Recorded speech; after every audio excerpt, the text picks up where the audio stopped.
So I get behind my rifle and I look through the scope and I have my crosshairs on him. And my whole world basically is in the middle of my crosshairs. I took my safety off and I started to squeeze the trigger to release that slack. That's something that sticks with you.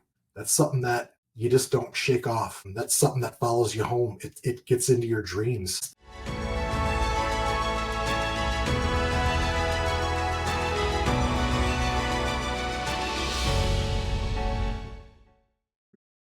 We know that from 2001 to roughly 2021, we had about approximately 3 million American service members who served in the theater of combat or war. That is from the Gulf through Iraq into Afghanistan. But what happens to those individuals who served, who experienced the horrors of war, what humans should not have to endure? We as a nation spend a lot of money in training them up and preparing them for combat. We know our country, the United States of America, without doubt has one of the best armed and best trained armed forces on the globe. But how much do we spend on their transition? So today on Bets and Badges, I've got the pleasure and honor of introducing to you Chris Wysak. He is a combat veteran who served, amongst other places, in Iraq, Afghanistan during that time period. So, Chris, you are a part of a documentary that I've had the honor of working on for the last year, calendar year. It is the story of members of Thunder Platoon who served with the 37th Armored Division, the Bandits, during the second battle of Ramadi. 2006 to be exact. A period of time and a location of war that intelligence reports basically deemed a dead zone for troops. Chris and his platoon mates who are in this film have spent the last 20 years dealing with those experiences. It is titled Out of the Fire into the Light. Chris, tell us a little bit about yourself. Sure. My name is Chris Wysak. I was an infantryman in the United States Army from 2001 to 2009. I separated from the military at the rank of staff sergeant. My duty stations included the 3rd Regiment U.S. Infantry, the Old Guard, the ceremonial unit in Washington, D.C., the 1st Armored Division, 37th Armored Regiment in Freiburg, Germany, and 1st of the 506th of the 101st Airborne Division in Fort Campbell, Kentucky. During that time, I was deployed to the Horn of Africa, Djibouti, Africa, for a period with the Old Guard. I went with the 1st Armored Division to Iraq and spent the majority of my time in Ramadi. And I went to the Paktika province, namely the city of Ghazni, with the 101st Airborne Division. Let's talk about the experiences that you had in combat. Sure. And just to give a little bit of context to this, so my platoon was tasked with being one of the first service members to get into the city of Ramadi before the initial invasion took place. Myself and a few other my platoon members were trained as snipers. I went to sniper school in Fort Benning, graduated that, and was able to apply my trade in the city of Ramadi. So basically, what I'd like to share with you about this particular incident is something that kind of sticks with you. It sticks with your brain. It sticks in your brain. It's something that I took home with me, and I'm sure there's plenty of people out there, veterans, who have similar experiences that they came home with. But basically, I was in a house. I was providing a tactical overwatch over an intersection of 2 main roads that led into the city. And my task for that particular mission was to ensure that there were no roadside bombs or improvised explosive devices placed on the road in advance of the initial invasion into the city by fellow members of my division and regiment. So I'm sitting in this house It's hot. There's no air conditioning. It's kind of boring. I'm just sitting at a makeshift table. I have my M24 sniper rifle in front of me, and I'm looking at the road. And all of a sudden, the road, which was once lively, is now just like a ghost town. There's nobody around there. And all the training that you get coming into Iraq says if something's not doesn't look right, doesn't feel right, something probably isn't right. And that kind of made the hairs on the back of my neck stand up. Everybody just disappeared until I see this small kid. I don't know how old he was, 6, 7, 8. And he was pushing this big, heavy cardboard box down the middle of the street, pushing it towards the intersection. So I get a look at him through my binoculars and I let people know, hey, I think something's going on. So I start giving an incident report, basically letting everybody know what's going on. And at this point, to me, there's an IED in this box, and I'm faced with a terrible decision of what do I do with this? So I get behind my rifle and I look through the scope and I have my crosshairs on him. And I look over to my platoon sergeant and say, what do I have to do here? And he doesn't respond to me.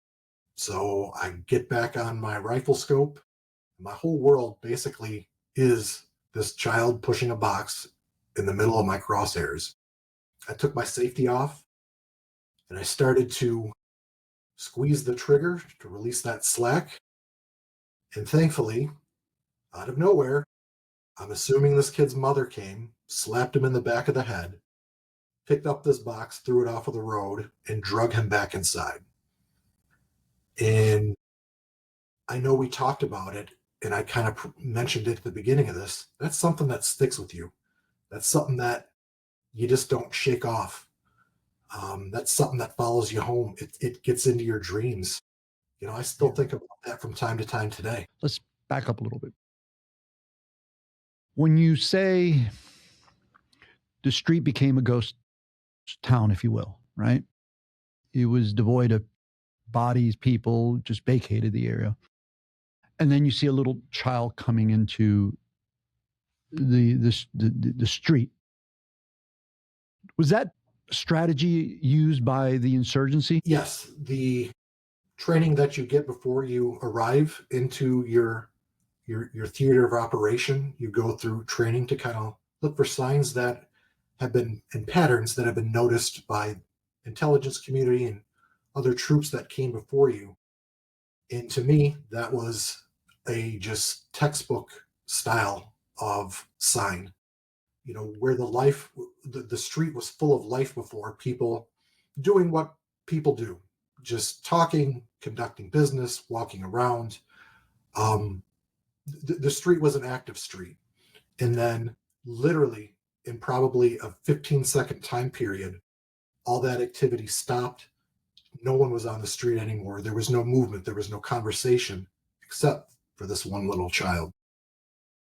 Yeah, thank you for that. And also, I want to make sure that people understand why it is that you and your fellow service members or the platoon were manning these combat outposts, if you will. You guys were there for the purpose of saving or protecting not just the civilian life, but also the American and Allied forces that were operating in those areas in order to bring civility and peace and stop the killing and atrocities that were occurring in that city or in those areas of those outposts. Am I right? Yeah, that's exactly right. So when I say my task was to conduct overwatch over these two main roads, and that was going to be one of the main thoroughfares where our supply trucks, our tanks, our troops, it was a supply line.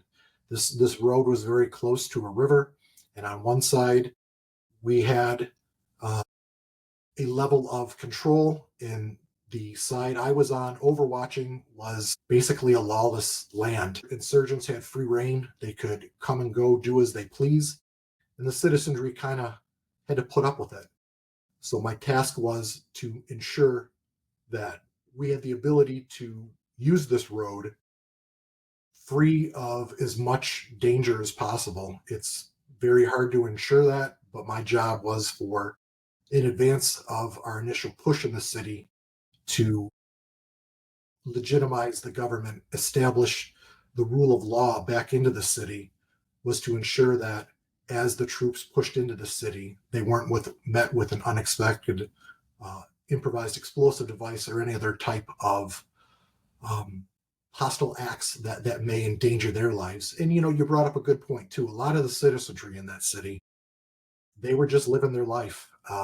They just happened to be caught in a very bad place, and a lot of times they um, would be affected by what the insurgency would try to provoke a fight from us, and how that worked. So yeah, it really was to protect them. It was to protect us, and to try and push out that extremist insurgent element from the city.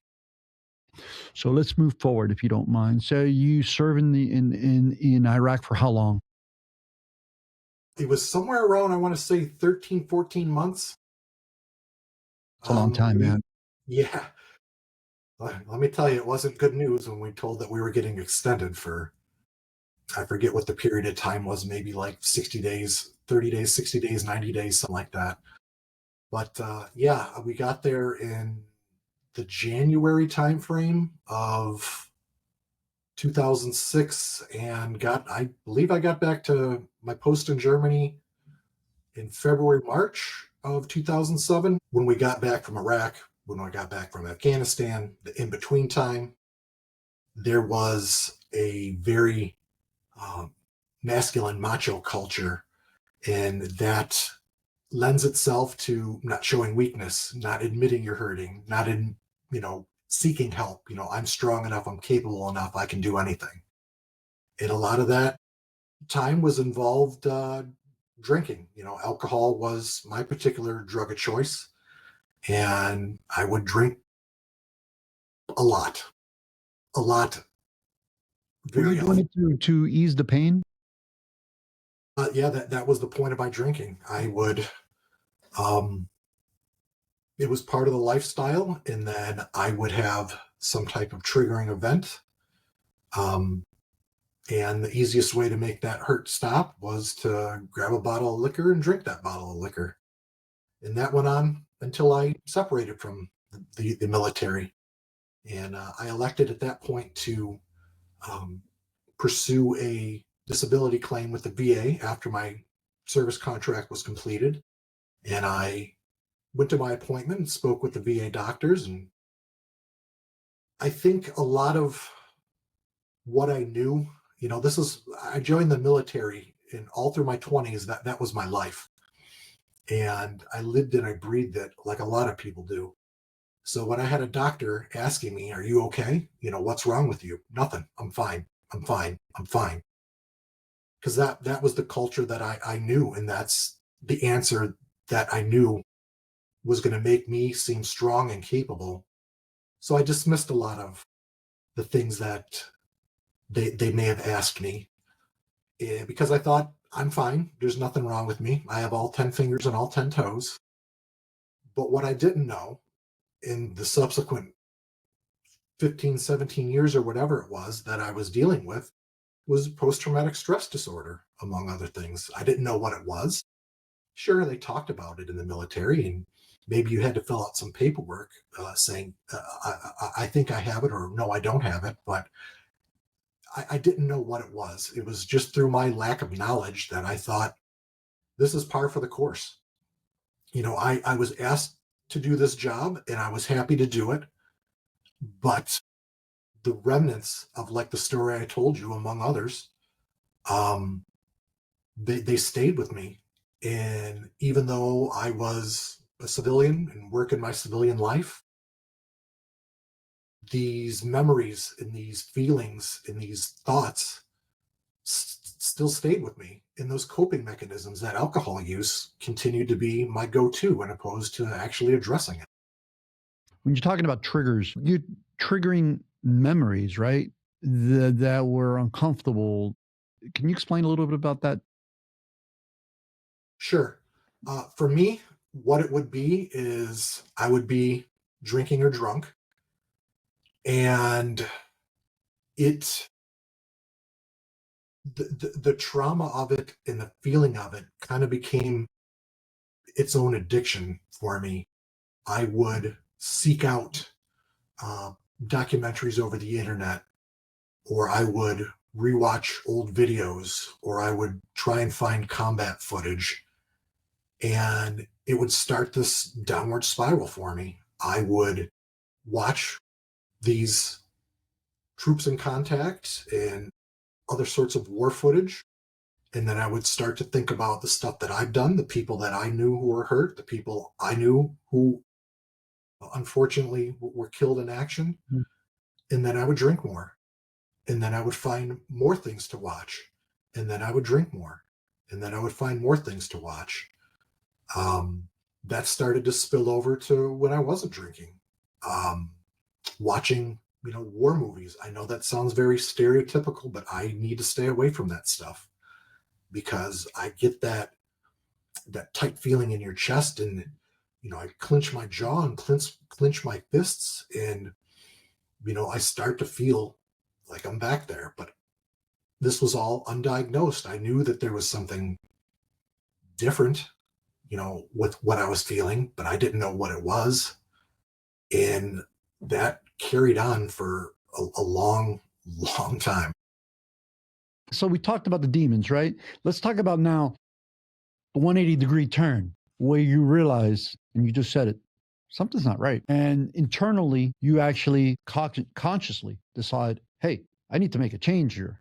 And I want to go in a different direction, which is where you're headed now, which I totally congratulate you, brother, because you are a success story. So tell us a little bit about this quick turn and where you're headed now and why you're headed there. After my life in the military, I decided I would be a police officer. So I served my community in that respect, and that kind of continued to activate this trauma cycle that I had where I would experience things, and one thing led to another, and I ended up getting arrested for a drunk driving charge. And further down the road, I was arrested a second time for an assaultive and property damage crime. And I called up a friend of mine from Iraq who was also a police officer and said, hey, man, this is what's going on with me. But my focus was to save my job, really not to get help, because I'm fine, right? There's nothing wrong with me. And thank God I called this person because he was dealing with the same things I was dealing years prior. So he was a voice of reason and basically convinced me to get help. And that took the form of a rehab facility that treats first responders and military members with their trauma as well as their addictions. And when I was there, again, there's nothing wrong with me, so I don't need to be here. I'm just trying to save my job. I had this chance encounter with a fellow veteran and fellow law enforcement officer who was struggling in his own life and sought out treatment. And he saw me and kind of saw my disinterest in the whole process. And long story short, he asked me why I was there, and I told him, and he said, cool, man, that's awesome. I didn't really get it. How is it awesome that I'm here? How is it awesome I'm probably going to get fired? How is it awesome my life's falling apart? And he told me about his experiences, and they were very similar, except for one thing, where I had some legal issues and faced the potential of losing my job. He lost his family. His wife and his children divorced him, and he hasn't seen them. He lost his job, and he almost lost his life. He ended up attempting suicide, and luckily he wasn't able to complete it. But that was his turning point. And what he told me was, listen, man, if you can get off the elevator to hell in the third floor, fifth floor, whatever floor you think you're on, and you still have a wife, you still have a job, you still have your life, then that's a pretty good deal. And that was kind of like an aha moment for me. If this guy can tell me all this stuff, and he's telling me to try, listen to the therapist, listen to yourself. Don't just bury this stuff. Kind of get to the bottom of it. And that kind of flipped that light switch for me. And I was like, okay, I'm all the way here. What's the point of me just sitting back and being miserable when maybe the professionals who do this for a living know what they're talking about? Maybe I should listen to them. Tell us quickly about that. I leaned into the therapy that was offered at rehab, and that included a lot of trauma-based therapies, stuff like brain spotting or EMDR, and that really tapped in to those core memories and would activate me. And I would start to have those panic attacks, but I was in a safe, controlled environment with a professional who was able to guide me through it. And after I left rehab, I continued that back at my home. And I continued that for a number of months. And what that did for me is it didn't take away the memories, it took away how I feel about those memories. Instead of my body getting amped up to fight or to break down in an emotional mess, I was able to understand that this is something that happened to me. This is something I experienced. It's normal to feel this way. And I learned a lot of strategies on how to self-soothe myself so that when these panic attacks, this activation comes, I can remind myself I am in a safe place and I can overcome these feelings. Bravo, bravo. And now you're studying to be a social worker, helping other veterans. Absolutely. I was so impressed with once I opened up to therapy and saw what was available to veterans and first responders in the way of traumatic therapy. I was so impressed with it. I was like, I need to do this because there's a lot of people out there who are veterans, first responders who deal with the trauma of the job or their experiences in the military, and it's left untreated. And I think that the world needs more people who can identify with veterans, first responders, and offer that calming voice and that understanding. And yeah, I made the decision to resign from the police department. I did get my job back after they fired me, but that's neither here nor there. But I made the decision to dedicate myself to serving the veteran and first responder community to get through these battles. 100%. We have been speaking with Chris Wysak, a fellow American veteran, combat veteran, former police officer, community member who we should take example from and has taught us that his dealing with the impact of war has basically brought him to a point where he's put in a lot of work. He has done some personal reflections. And now he is not only dealing with his impacts, combat, but also helping others. Chris, last seconds here. You have anything else you'd like to share with our community? I think the thing that I would like to say, because it was hard for me to hear, and it was something that rings true to me. So, trauma has many faces, and if someone in your life wears a uniform or once did, please check on them, because they could be alone. And asking for help is not a weakness, it is a strength. And that single conversation that you have with that person could be the crack that lets the light in. Couldn't say it any better. On that note, I am Robert Asencio. You have been watching another episode of Bets and Badges. We'd like to thank our producers behind the scene, Anzoni Savala, the Miami's Community News team, Grant Michael Miller, and their cadre of support staff. We can't thank you enough, but you, the audience. We look forward to seeing you in the next episode. You can catch us on all major podcast platforms like Spotify, Apple, Amazon, iHeart, YouTube, our betsandbadges.com website, the Miami's Community News Papers.com website. Look forward to speaking with you next time. Thank you.